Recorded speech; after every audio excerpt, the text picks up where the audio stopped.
45 ans, lorsque vous enlevez 45 ans de l'âge qu'elle a aujourd'hui, vous devez constater que toute sa vie, elle s'est battue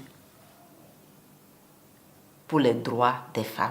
Dans quelles circonstances nous nous sommes connus? Il me semble que après la Révolution, les femmes ont commencé à se mobiliser et je pense que c'est dans ce genre de cercle que nous avons dû nous rencontrer. Et depuis lors, je peux dire que nous ne sommes pas quittés.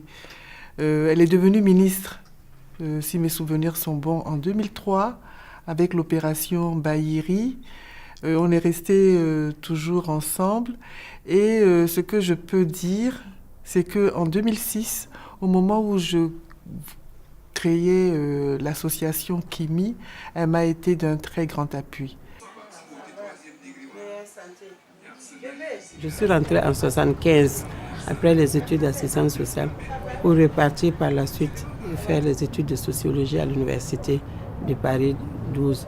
Donc, à mon retour, après les études, j'ai été à l'époque, lorsqu'on avait une maîtrise, on était admis directement au niveau du corps des enseignants dans la catégorie A1. Donc, par souci d'un bien-être, nous avons été dans cette optique-là. Vers les années 84, que la ministre de l'Essor familial nous a ramenés dans la maison et moi j'ai eu l'opportunité d'être affectée comme directrice provinciale de l'Essor familial et de la solidarité nationale. À l'époque, c'était la dénomination du ministère de l'Action sociale actuelle là, dans la province du Houé.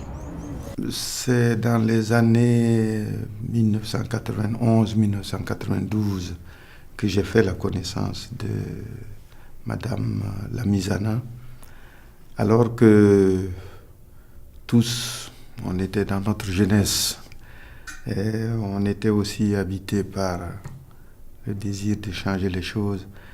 Et elle travaillait à l'action sociale et moi je travaillais, bien sûr, je travaille toujours d'ailleurs à l'UNICEF. C'est comme ça que j'ai fait la connaissance de cette dame qui nous a tous entraînés dans le combat. Ma fonction de secrétaire général a été interrompue avec l'avènement du Front populaire, la fin de la Révolution. Donc le ministère a été ramené en secrétariat d'État à l'action sociale et j'ai été promue au poste de conseiller technique en charge des dossiers femmes.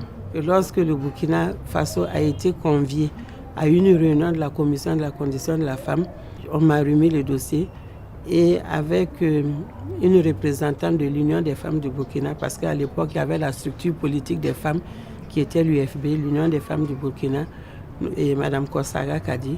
Nous avions été à cette réunion et les instances de la commission de la condition de la femme ont demandé aux autorités du ministère à l'époque de tout faire pour qu'il y ait la même représentation à chaque fois que de besoin. Donc c'est ainsi que nous avons été confirmés comme représentant notre pays à cette instance-là.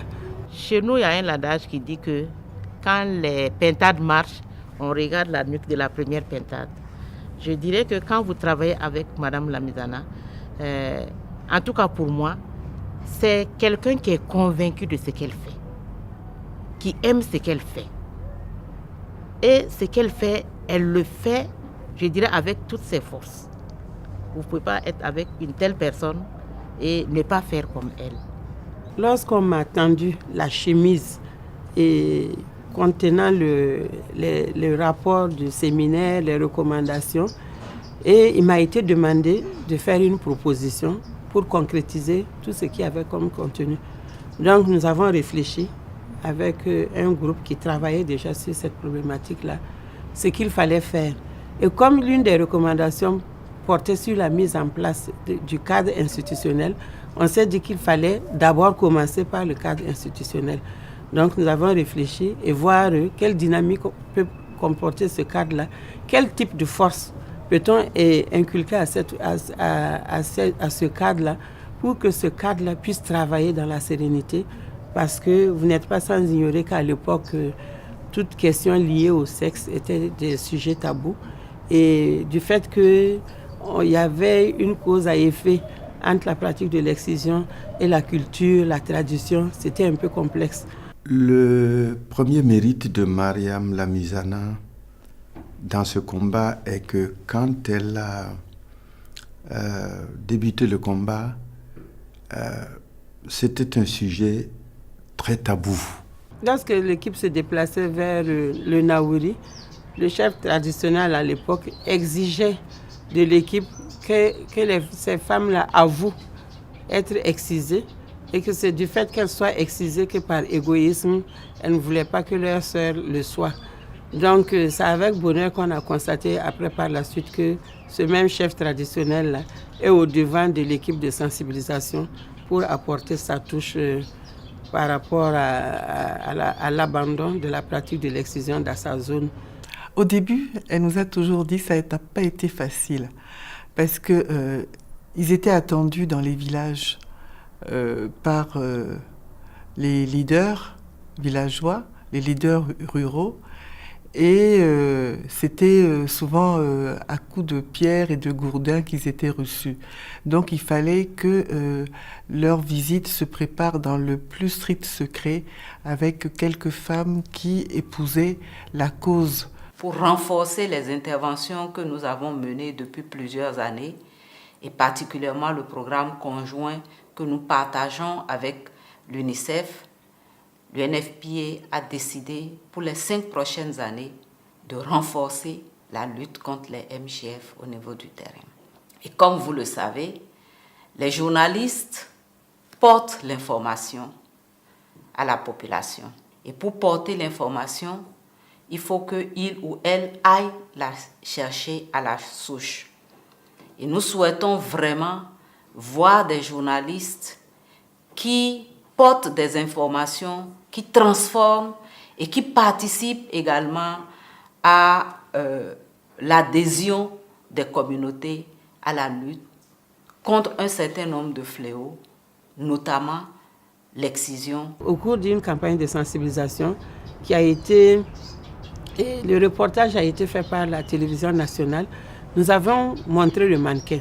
Le mannequin, en fait, c'est une représentation de l'organe génital de la femme. Lorsqu'au journal télévisé de 20h, le journaliste a cru bien faire, a commencé son premier commentaire par présenter le mannequin, c'est-à-dire l'appareil génital de la femme. Le lendemain, les femmes ont tellement téléphoné à la ministre n'avait pas vu l'élément. Elle m'a appelé à son bureau pour dire « Mariam, qu'est-ce que tu as fait encore? Dans quel plat tu as mis ton pied ?» Qu'on m'appelle pour dire que les femmes ont appelé la ministre pour dire « Voilà, elle n'ose plus sortir, elle se sent dénudée. Moi, j'ai montré le sexe d'une femme à la télé. En tout cas, il y a eu tout un holà des femmes. Il y a eu tout un holà des femmes autour de cette émission-là. » Alors, tout naturellement, j'ai dit à la ministre, je dis « Madame la ministre, c'est ça. C'est l'objectif que nous voulons, choquer les gens. » Je dis parce que pour ces questions-là, il faut choquer. J'ai dit, bon, on parle d'excision. Excision, c'est lié au sexe. Et vous voulez que je montre les dents blanches d'une femme? J'ai dit, je ne peux pas, en parlant d'excision, montrer les dents blanches d'une femme. Il faut montrer le sexe mutilé pour qu'on comprenne pourquoi nous disons qu'il faut arrêter cette pratique dans notre pays. Si vous regardez son parcours, elle a facilité l'amélioration de l'environnement institutionnel au Burkina Faso à travers la loi contre l'excision, qui n'est pas une loi isolée, mais qui a été intégrée dans le code pénal grâce à sa contribution. Deuxièmement, sur le plan international, elle a participé à une décision très importante qui est portée dans la résolution 67-146 qui vise l'intensification ou l'accélération au niveau mondial de la lutte contre les mutilations génitales féminines. Et ceci, il y a 5 ans bientôt. Et pour terminer, sur le plan opérationnel, je dirais d'abord opérationnel, stratégique, elle a fait bouger les hommes et les femmes de toute la société, que ce soit les décideurs politiques, que ce soit les acteurs de terrain, mais surtout les leaders traditionnels et les leaders religieux. Elle fait partie des femmes battantes de notre pays. Le combat qu'elle a mené est un combat noble, mais difficile. Mais elle ne s'est jamais découragée. Et elle était de tout le temps de bonne humeur et convaincante quand elle parle, parce que ce qu'elle dit vient du tréfonds.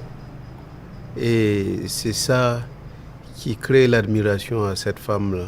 C'était plus que sa passion.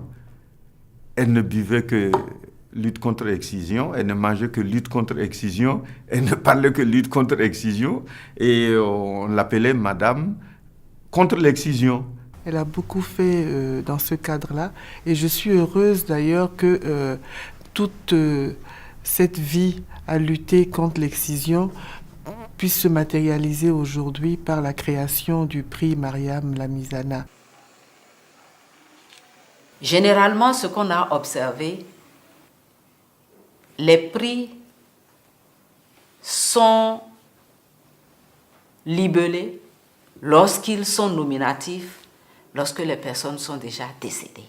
Et comme nous sommes dans une perspective de transformation, nous avons souhaité cibler ce prix pour rendre hommage à une vaillante de la lutte contre l'excision au Burkina Faso pendant qu'elle vit. Et pour que les générations futures qui ne connaîtront pas l'excision puissent dire « Nous sommes arrivés là où nous sommes aujourd'hui parce qu'il y a une dame qui s'appelle ou qui s'appelait Madame Lamizana. »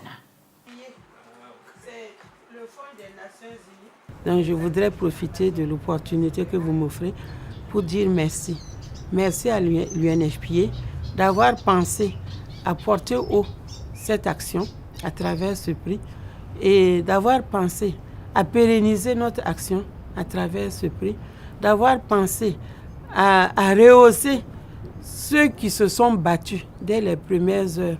Parce que généralement, il y a un adage de chez nous qui dit que quand le Soumbala est bon, on oublie celui qui a été accueillir le Néré. Donc, je voudrais également rendre un hommage à toutes ces personnes-là qui ont cru et qui se sont engagées. Parce qu'il faut le croire et il faut s'engager.